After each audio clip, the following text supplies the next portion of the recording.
No vídeo de hoje eu vou trazer para vocês um conceito muito bacana sobre o que significa as curas de Jesus no Novo Testamento.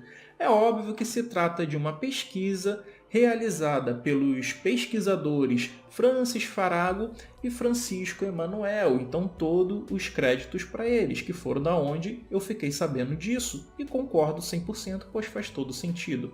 Eu vou trazer para vocês a teoria, tá? Vou fazer a leitura da Bíblia, a gente vai ler junto, e aí vocês vão ter essa informação em mãos, e aí vocês fazem com ela aquilo que vocês quiserem. Se vocês concordam, se vocês discordam. Se discordarem, por gentileza, coloquem aqui embaixo o porquê da discordância e qual seria a melhor explicação. Beleza? Então vamos lá, galera. Abra sua Bíblia aí em Marcos, o capítulo, seria o capítulo 3, que vai começar assim, ó. O título é Cura do Homem com a Mão Atrofiada. E entrou de novo na sinagoga, e estava ali um homem com uma das mãos atrofiada, e o observavam para ver se o curaria no sábado, para o acusarem. Ele disse ao homem da mão atrofiada: Levanta-te e vem aqui para o meio. E perguntou-lhes: É permitido no sábado fazer o bem ou fazer o mal? Salvar a vida ou matar? Eles, porém, se calavam, repassando então sobre eles um olhar de indignação. Entristecido pela dureza do coração deles, disse ao homem: Estende a mão. Ele a estendeu, e sua mão estava curada. Ao se retirarem, os fariseus com os herodianos imediatamente conspiraram contra ele, sobre como o destruiriam.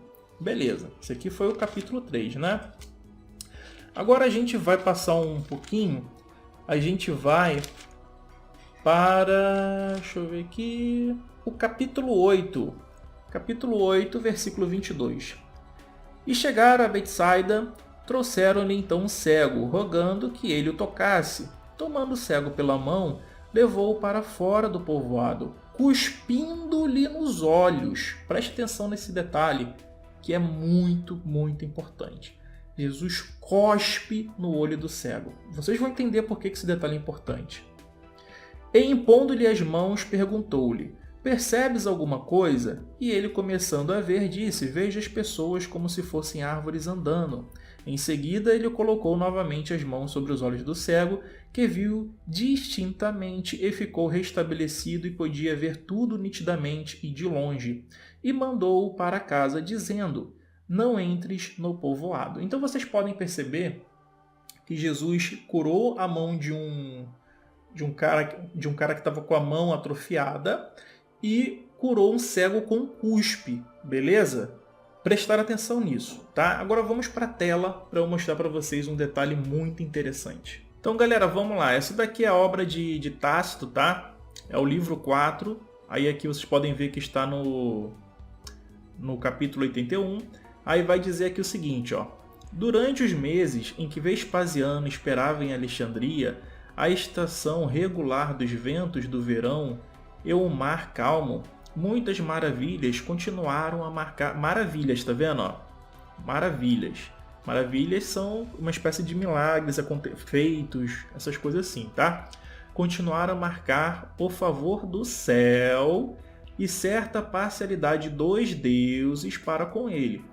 Um plebeu de Alexandria, conhecido por sua perda da visão, atirou-se aos joelhos de Vespasiano, rogando-lhe com gemidos que curasse sua cegueira, sendo assim dirigido pelo deus Serapis, Deus Serapis, uma divindade pagã, né? A quem esta nação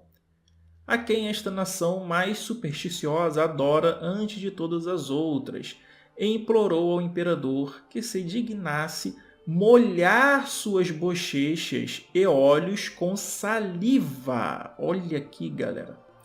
Outro cuja mão era inútil, impedido pelo mesmo Deus, implorou a César, olha aqui como é que ele é chamado de César, que o pisasse e pisasse. Vespasiano, a princípio, ridicularizou esses apelos e os tratou com desprezo.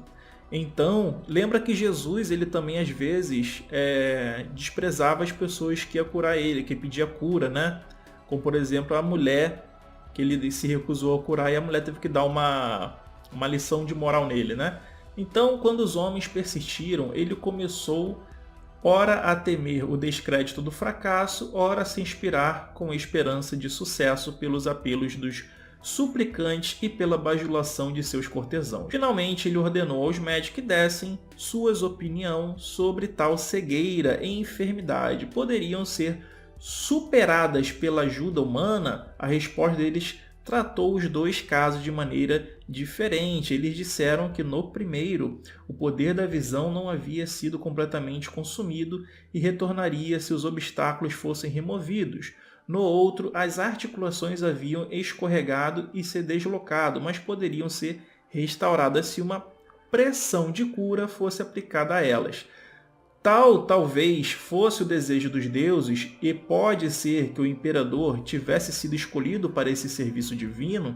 Em todo caso, se a cura fosse obtida, a glória seria de César, mas em caso de fracasso, o ridículo recairia apenas sobre os pobres suplicantes. Então Vespasiano, ao acreditando que sua boa sorte era capaz de tudo o que nada mais era incrível, com um semblante sorridente e em meio à intensa excitação por parte dos espectadores, fez o que lhe foi pedido. A mão instantaneamente restaurada ao uso e o dia novamente brilhou para o cego. Ambos os fatos são contados por testemunhas oculares, mesmo agora, quando a falsidade não traz recompensa. Vocês puderam observar, Jesus ele cura uma pessoa cuspindo nos olhos.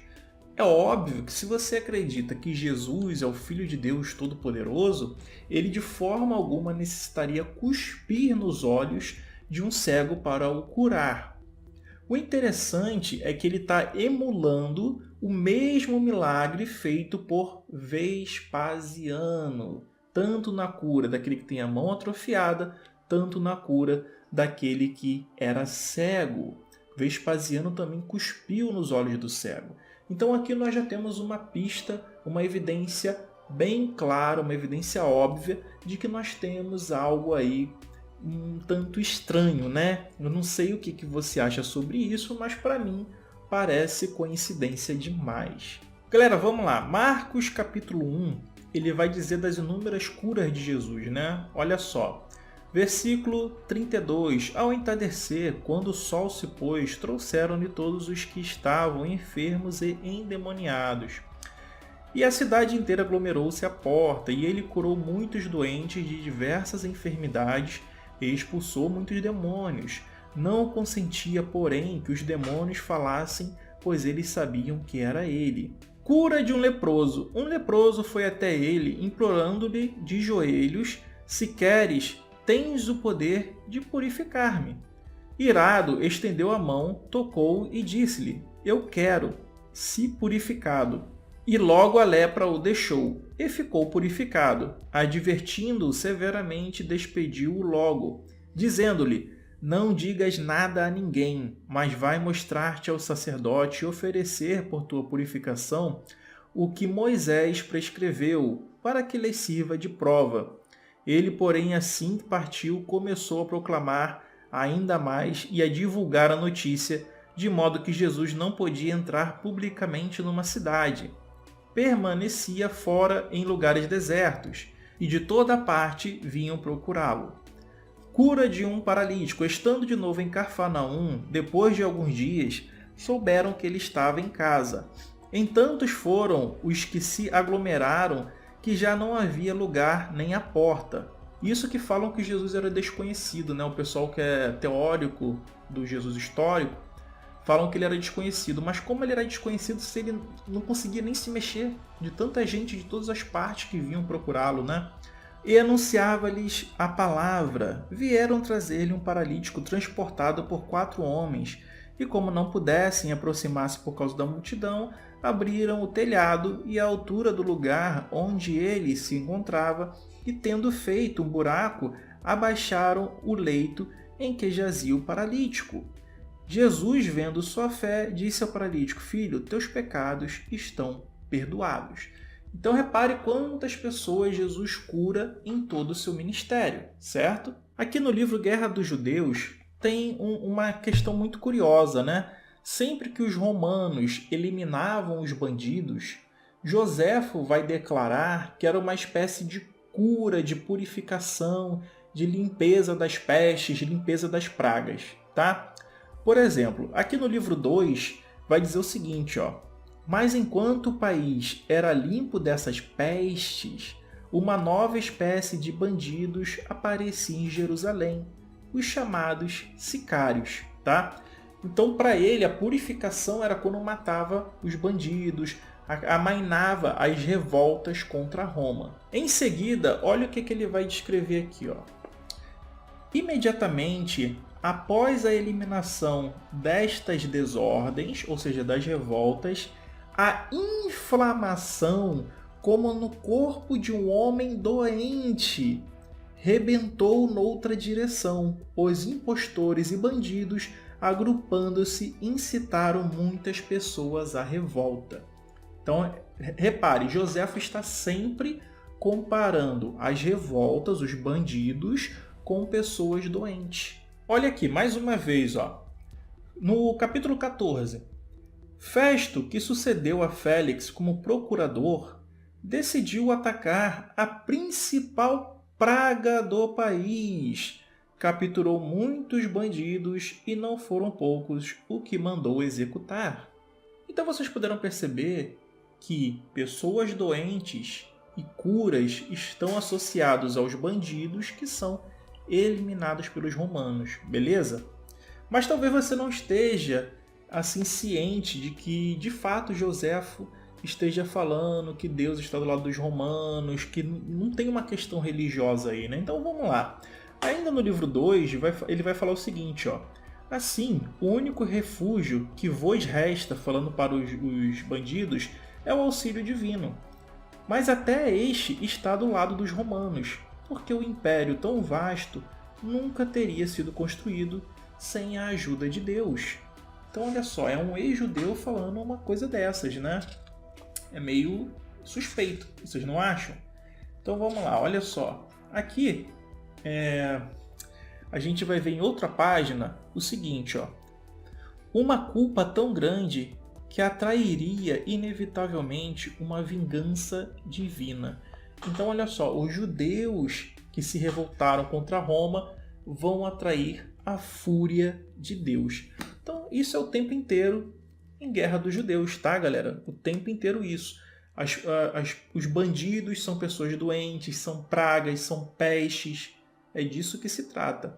E todo o castigo que cai sobre eles é uma ação divina, tá? Então Jesus, no Novo Testamento, quando ele pratica uma ação divina sobre um doente, muito provavelmente, por todo o contexto dos evangelhos, ele está se referindo à expulsão dessas pragas, desses bandidos, o controle romano, tá? É disso que se trata.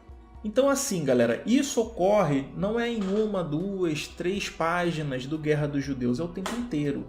Eu marquei essas para vocês, mas se a gente ler, vai ver isso o tempo inteiro, tá? Então, para Flávio Joséfo, Deus estava do lado dos romanos. O que acontecia com os judeus era a punição divina, era a ira de Deus que estava caindo sobre eles. E sempre que os romanos amainavam, acalmavam, repeliam uma rebelião, ele tratava como se aquilo fosse uma espécie de cura, de purificação das pragas, das pestes, a erradicação dessas doenças, tá? Então é disso que se trata, meus amigos, beleza? Então agora eu te passei informação, você pode concordar ou não com ela, fique livre, fique à vontade, beleza? Mas base para argumentar isso nós temos e nós estamos fazendo isso. Beleza? Então se inscreve aí no canal, não dá bobeira, tá todo mundo se inscrevendo e você não vai ficar de fora. Olha quanta coisa que você aprendeu só aqui nesse vídeo. Você sabia dessas coisas? Aposto que não, né? Então garanta aí a sua inscrição, se inscreva também no canal da Multiversal Flaviana, da onde que eu tirei essa teoria, tá? E é isso, fiquem com os membros do canal. A galera que está sempre aí me ajudando a estudar, sempre me ajudando a adquirir esse material riquíssimo. Obrigado de coração a todos vocês que apoiam o meu trabalho. E é isso. fiquem com as sugestões de vídeos e fiquem comigo mais um pouco aqui no canal, aprendendo sempre. Um grande abraço, valeu, falou, fui galera, tchau, tchau, tamo junto, valeu!